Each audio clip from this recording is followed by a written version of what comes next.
Welcome back, my Duelist friends. Casual Duelist here, and today I have an update for the Ancient Warriors Ancient Warriors deck. Profiled these not too long ago, and when I did, there was just a little push back. I didn't play Tri-Brigades with them. I wanted to play it pure the first time. I am playing it pure again today. But that's because the two newest cards, the Chivalrous Path and the Rebellious Lu Feng, are actually great additions that allow you to do some pretty splendid things with the extra deck. And this deck is actually not bad going second. There's not as much for you to be able to set up if you go first. But there's better choices in the extra deck this time around, and I think that you guys are going to enjoy this. So, without any real further ado, shall we go ahead and get you a deck list? I think so. So, first thing we're going to want to do is I'm going to want to run one copy of Ancient Warriors Ambitious Caude. We are also going to run a single of Fearsome Guangyun. I'm just going to start calling them Ancient Warriors and whatever their title is. So, Ancient Warriors Fearsome. Again, we're going to need 2 copies of Graceful Zugong. 3 copies Ingenious Zugong. He's pretty good. 3 copies Loyol Guangyun. 3 copies Masterful Sun Mao. We do want 2 of the brand new Rebellious Lu Feng. He's pretty great. Single copy Valiant Zhongdi. And 3 copies Virtuous Lugian. We are also going to run 3 copies of Ash Blossom for our very generic hand trap again. Moving over to the spells, we're going to have a triple copy of Borrowing of Arrows for the Ancient Warrior Saga. 2 copies Ancient Warrior Saga East by South Winds. Single copy Ancient Warrior Saga Sunlu Alliance. 3 copies, almost feels mandatory, Ancient Warrior Saga 3 Visits. We are going to run a single Call by the Grave and 3 Fire Formation Tankies. And then over to the traps, we're going to run a single copy of the brand new Chivalrous Path, a single copy of Defense of Changban, and 3 Solemn Strikes to help us play through a lot of monster effects. And then moving over to the extra deck today. Very safe choices when it comes to the Xyz lineup. We do use the Abyss Dweller. And, of course, Brotherhood of Fire Fist, Tiger King. We do want Exciton Knight, and this is just in case we have to set up on the first turn. We go first. We don't really have too many outs, which almost never happens. But let's just say, you're in a bad situation. This is a great way to make sure that your opponent doesn't just immediately overtake you. We do have a couple of 7s in the deck, so we did have space for Big Eye today. Number 41, Baguska, the Terribly Tired Tapir. And also Red Eye's Flare Metal Dragon. Also very good in an endgame situation. And then I'm actually going to be running a single copy of Tornado Dragon. So when I get to the Nightmares, you're going to notice that Phoenix is actually missing. And for Phoenix to be missing is just because I felt like Tornado Dragon does it more consistently without me having to hurt my hand size as much. It's just going to cost me whatever the cards are that I'm going to go into playing into this. So no, it's not that I've fallen out of love with Nightmare Phoenix. This time around, this is just, I believe, a better option. So I am running in the links a single copy of the Ancient Warriors Oath Double Dragon Lords. Now, this is entirely player preference. I would prefer to have 2. I only own the 1, so I do only try to profile what I can physically show you guys as far as what I actually own. Except like the one time I used some proxies, but I told you guys about that. So 1 copy here. What I decided to tech in was a copy of the Blackluster Soldier Chaos. Again, we get a lot of high-level guys. This makes perfect sense to me. Boral Sword, again, I love getting over the opponent's effects.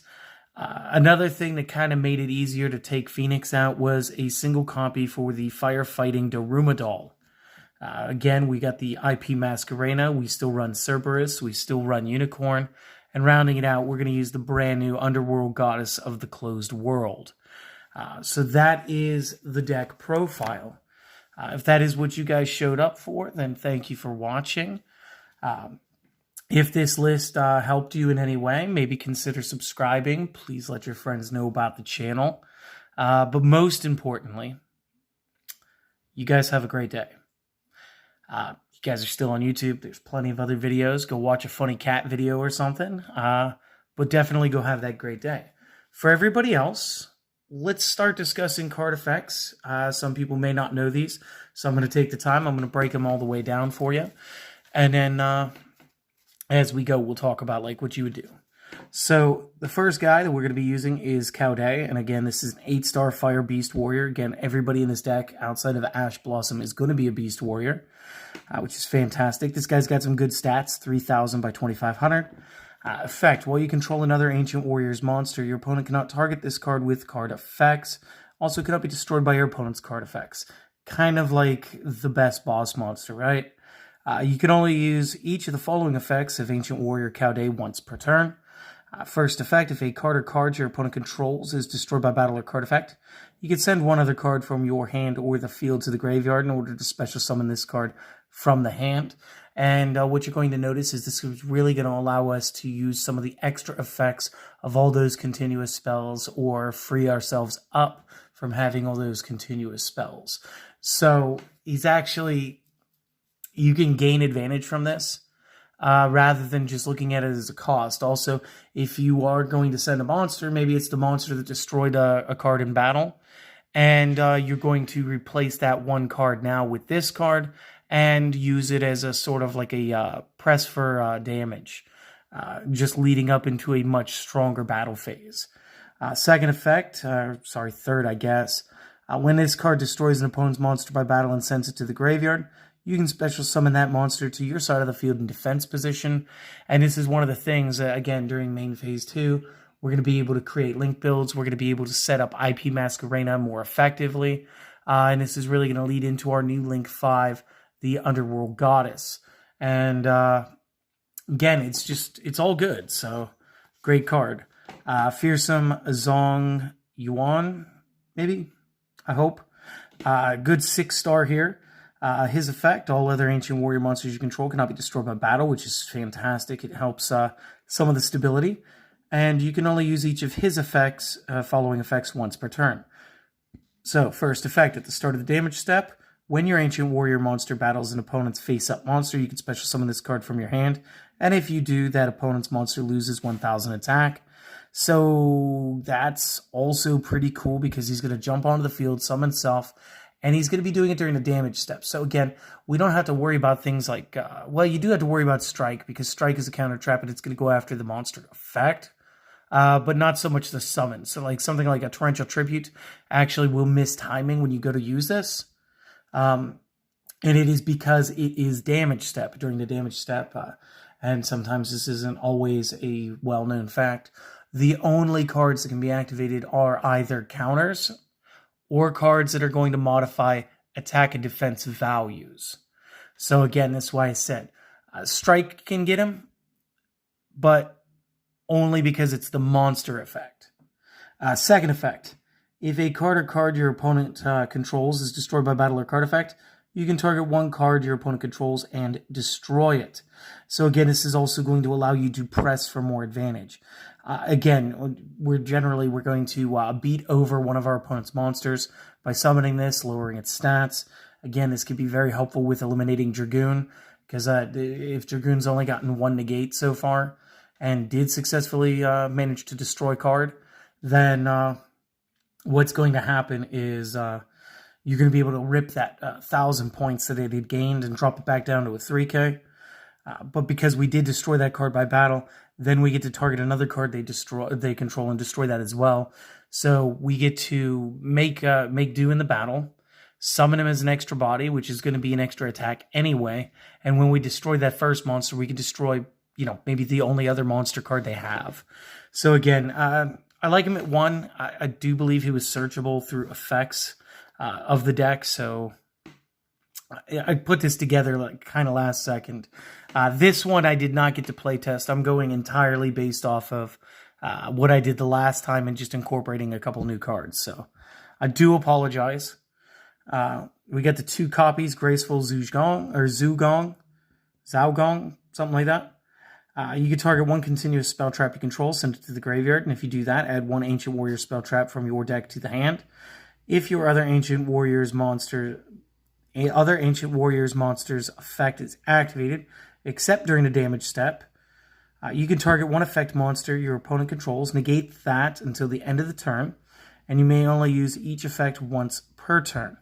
And again, this is going to be like a selective effect veiler, and all you need to do is use another effect. And this is actually going to be very easy, and that's why we're going to run them at 2.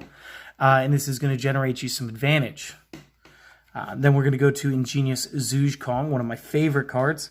So if this is added from the deck to the hand by the effect of an Ancient Warriors card, it doesn't matter if it's spell, trap, or monster, you can special summon this card. And the first thing that reminds me of is Wadapon and Blackwing Breeze the Zephyr, I think it is. And I kind of like cards like this. They just board themselves, and then they get to do some extra stuff. And in this case, the extra stuff is you can special summon it. When a spell trap is activated, quick effect, send 1 face-up Ancient Warrior's continuous spell trap you control to the graveyard to negate it. So again, they activate a spell trap, we can negate that, and then the other guy can go ahead and go, well, that monster doesn't have an effect either. So like they can build off of each other and just start disrupting the field while building their board. When a monster effect is activated while you control an ancient Virtuous Lugian, quick effect, you can send 1 face-up Ancient Warrior's continuous spell trap you control to the graveyard and negate that activation. You may use each effect once per turn. So again, he can negate a monster effect, he can get a spell. The second one, the monster effect, is a little more precarious, but also very easy to pull off in this deck. And so yeah, great. We do have Loyol Guangyun, and again, we maximize this guy at 3. He is our 7-star. He's one of our 2. I believe there's another one, and he should have been the, yes, Zhongdi. So Guangyun, if only your opponent controls a monster, you can special summon this card from your hand. So it's sort of like Pankratops, or maybe Cyber Dragon would be a better example. Your opponent cannot target other Ancient Warrior monsters you control with card effects. If your opponent controls more monsters than you do, you can target 1 monster your opponent controls and destroy it. So again, immediately trying to level up the battlefield for you. And you can use this effect only once per turn. And again, great stat at the 2500. And again, we're going to be able to utilize this with our Zhangdi and be able to create either one of our selectively rank 7 plays. And again, we'll go for the Red Eyes Darkness Metal when it's more, mid-late game. Watch them, just kind of pour their life points away as they try to perform their combo or whatever they need to do. And that's fine. We do have 3 copies, the Masterful Sunmu. While you control another Ancient Warriors monster, your opponent's monsters cannot target this card for attacks. So it's sort of like Command Knight like that. You can only use each of the following effects of Ancient Warriors Masterful Sunmu once per turn. And that is, you can send 1 card from your hand or field to the graveyard to add an Ancient Warriors monster from the deck to your hand, except same name. And again, this is how we're going to get a lot of our bigger characters like Zhang and actually Rebellious Lu Fang too. And our second effect, if your other Ancient Warriors monster has an effect that's activated, except during the damage step, you can target a monster your opponent controls and actually bounce that card to the hand. And again, this is so critical with some of the extra deck cards. I know a lot of people that when they play the Dragoon engine, if Dragoon is already used its negate and there's no more negates on board, it's very easy to throw it back into the extra deck. And most people are only running the single copy of Red Eyes Fusion. I know that I usually only run a single copy. And so this will allow you to, again, press for some advantage against some of the more top-tier cards. Next up, Rebellious Lu Fang, which is also awesome because he introduces the Dark attribute to this deck. So now we have, 4 attributes? Wind, Water, Fire, and Dark. And our effect is as follows. Cannot be normal summoned or set. Must first be special summoned from the hand by controlling the highest attack Ancient Warrior monster on the field. even if it is a tie. Stop right there, guys.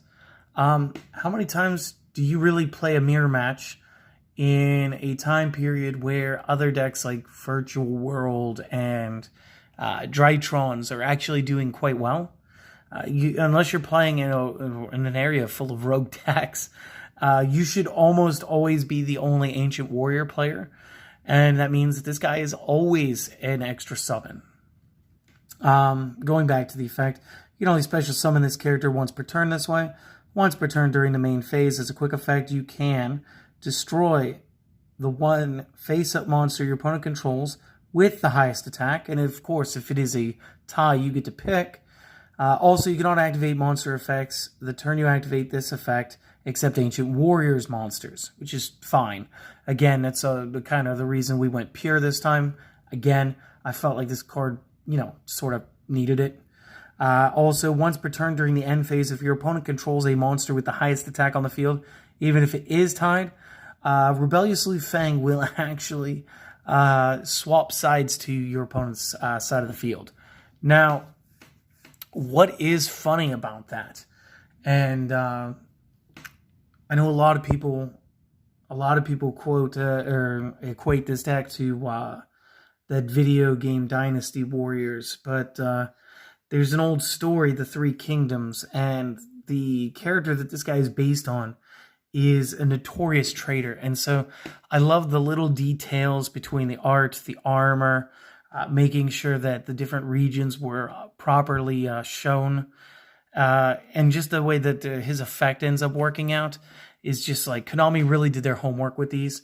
And the cards just look brilliant and they play well. So congrats, guys. Moving on. Valiant Zhang-Di. Again, we only ran a single this time. This guy gains 300 attack for each monster your opponent controls during my own turn only. You can only use each of the following effects once per turn. So if I control 2 or more Ancient Warrior monsters, he acts as an extender. I can special summon him from the hand, much in the same way that you'd play Great Shogun of the Shien from Six Samurai's build. And also, if your opponent controls more monsters than you, you can activate this effect. This card can make up to 2 attacks on monsters during each battle phase this turn. Now, if you did want to put a second one in here, I'm not sure where, but I wouldn't be mad if you did.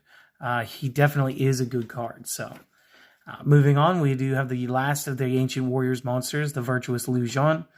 While you control another Ancient Warriors monster, your opponent's monsters cannot target this card for attacks.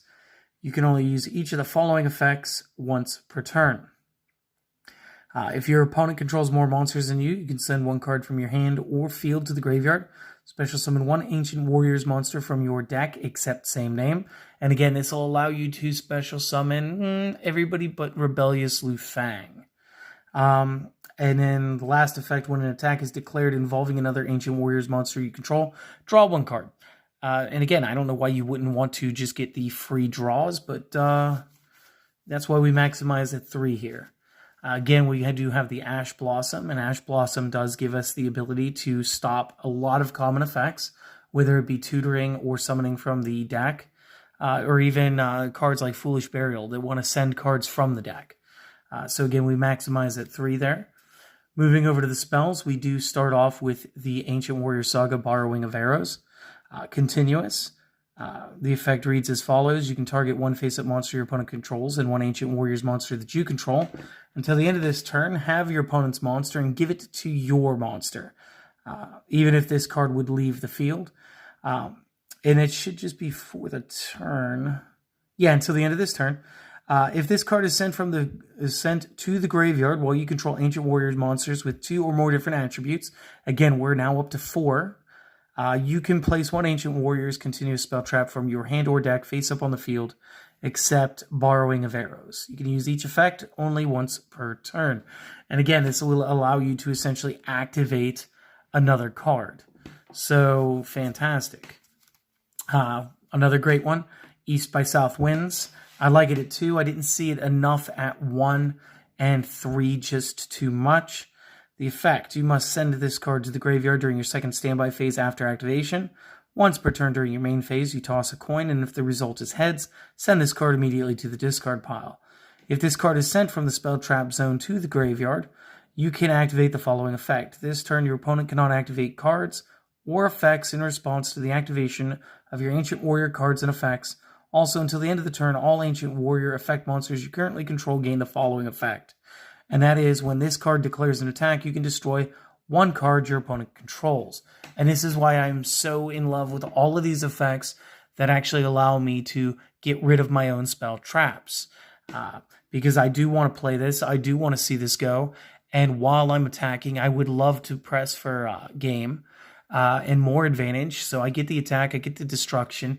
And for those of you familiar with Magic the Gathering, if you guys played back in sometime around like between 2007 and 2010, there was a set called Zendikar. They had these characters called Eldrazi, and they had an effect called Annihilator.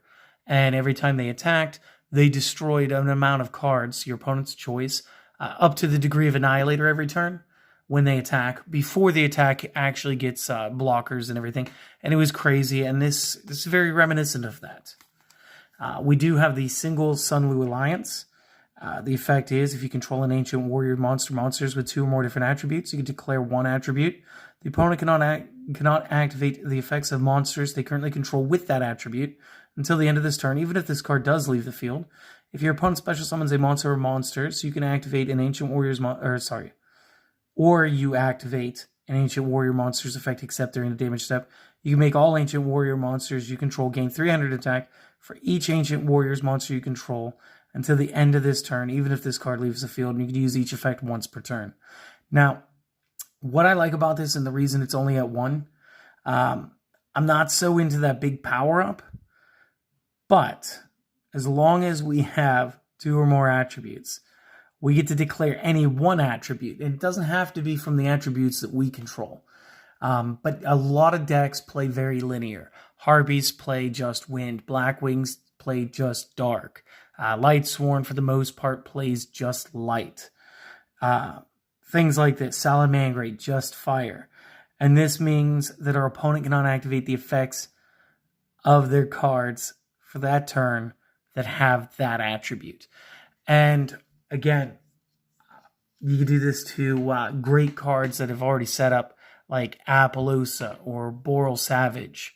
And you just kind of make them useless. And if they can't respond to anything, you get the rest of your effects off. The only thing is, I don't like this card being at too high a count because it gets a little blocky once you start drawing into it. And probably one of my favorite spells, the 3 visits. So during the main phase, if you normal or special summon an Ancient Warrior monster or monsters, target one of them, add an Ancient Warrior monster with a different name from your deck to your hand, and if this is sent from the spell trap to the graveyard, special summon one Ancient Warrior from your hand. Each effect, once per turn, and send this card to the graveyard during your second standby phase after activation. So if you don't get rid of it on your own terms, it will go anyway, and you will still reap the special summon. Called by the Grave, again, you could throw this out for any other card you really want. This is more effective when it was at 2 like it is in the OCG, or 3 as it was before it went down back in, September, I think it was. And again, we want to try to, on turn 2 or turn 3, if we set up, we want to see whether or not we can play through the opponent's hand traps. Again, this is very combo oriented, and so we want to try to ensure that. We do run 3 tankies. Again, this is great because it does stay on the field, and it is a card that we can throw, but just not by the main deck characters. Something for the extra deck. When this is activated, we can add a level 4 lower Beast Warrior from the deck to the hand, which is any of our level 4 lowers. And also, all Beast Warriors we control gain a static 100. This does stack if you do end up with multiple copies. You can only activate one of these per turn, but this allows us to, again, tutor and start combos. The brand new trap, Chivalrous Path, pretty cool. If an Ancient Warrior's monsters will be destroyed by battle, you can send this from the field to the graveyard instead. You can use each of the following effects once per turn. If your opponent special summons a monsters except during damage step, you can special summon a token. It will be an Ancient Warriors token, Beast Warrior, Wind, level 1, 500 by 500, and they don't mention as positioning, so you get to pick. And again, this will help with link building or defense or whatever. And when a card or effect is activated that targets an ancient warrior monster or monsters on the field, you banish this from the discard pile to negate that activation. So again, I was playing around with it. I like it at 1. If you're trying to get rid of that Call by the Grave, you could try bumping this one up to 2. We do have the Saga Defense of Changban. If your Ancient Warrior monster battles, your opponent cannot activate spell traps until the end of the damage step, giving them a pseudo ancient gear effect. And then you can use only one of the following effects per turn and only once that turn. So at the start of the opponent's battle phase, we can send this face-up card from our spell traps to the discard pile. Monsters our opponent control cannot target Ancient Warrior monsters for attacks this turn. I'm not sure, this might allow them to attack you directly, but at least your monsters will be cool.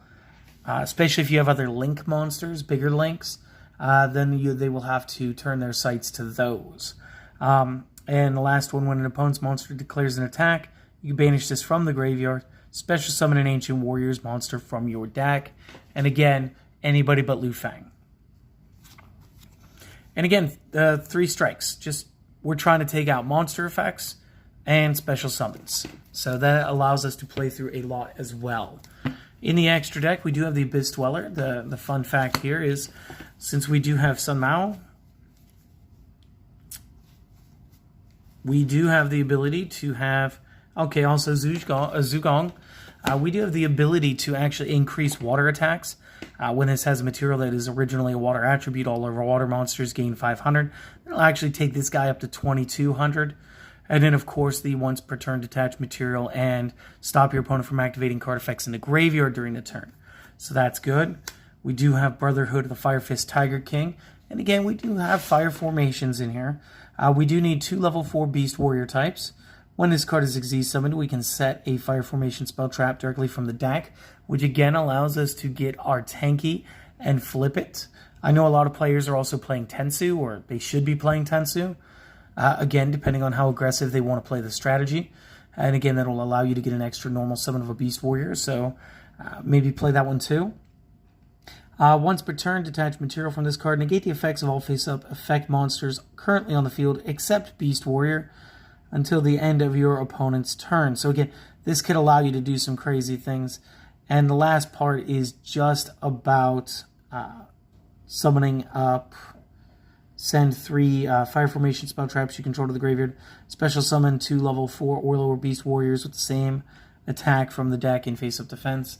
Chances of you being able to send all 3 of your tankies on this alone, very slim. We do have, again, the Exciton Knight. This is so that we can blow up the field if we have to.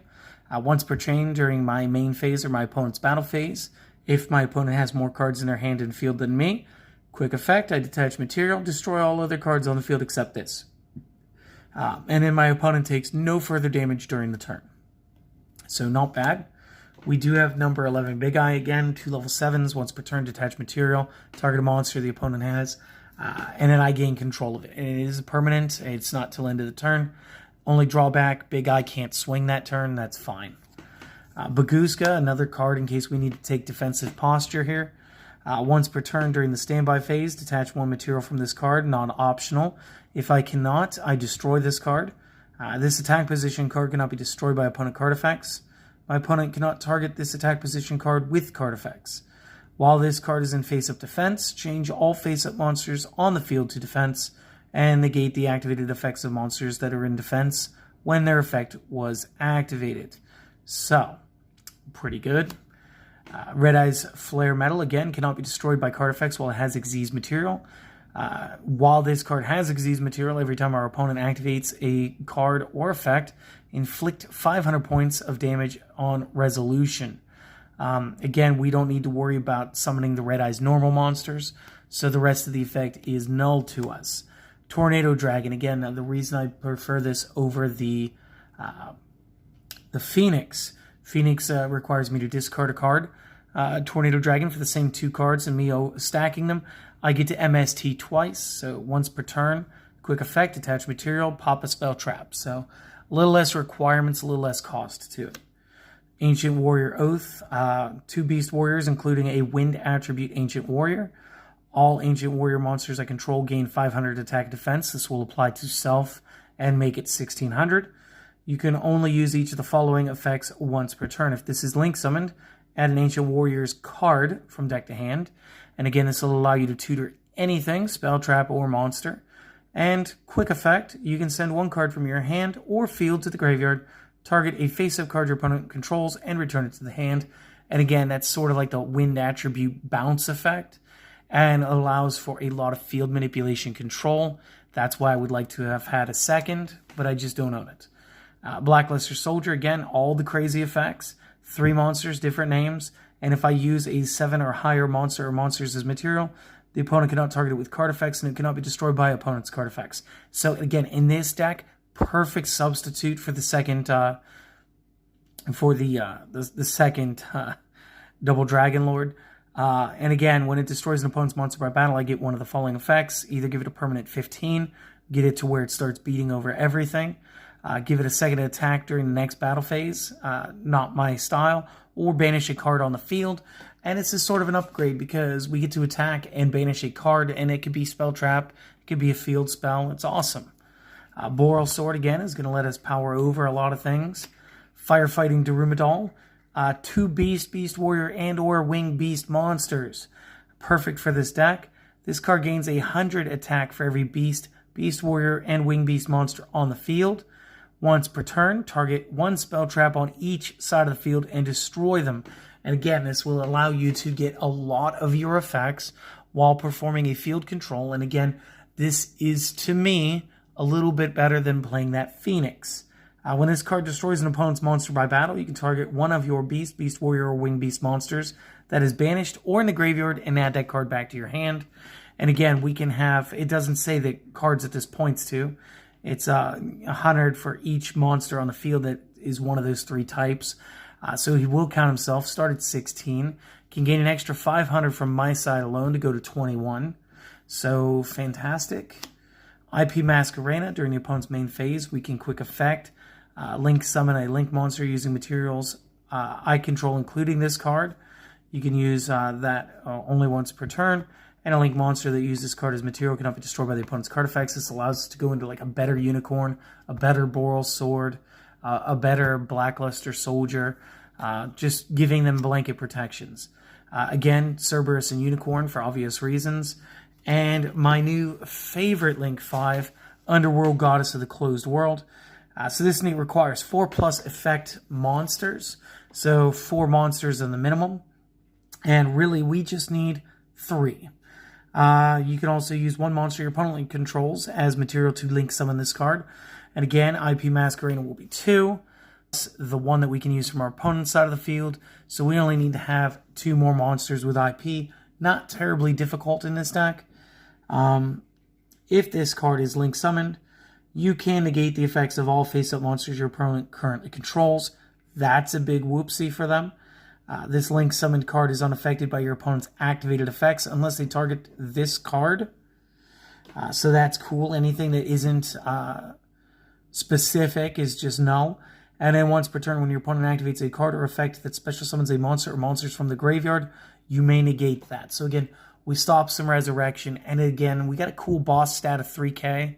And if you pair this off with IP Masquerena, it costs 3 less to do. And that's already 2 of the 4 that we need. And yeah, I mean, it's just pretty fantastic. And becomes immune to even being destroyed at that point. I know this one ran a little bit longer. I do apologize. I got some fun stuff. I got another speed duel deck for you guys tomorrow. Can't wait for you guys to enjoy that. I hope that you guys enjoyed this one. Let me know in the comments section. And again, just do me that one favor. You guys just have a great day, okay? See you guys next video.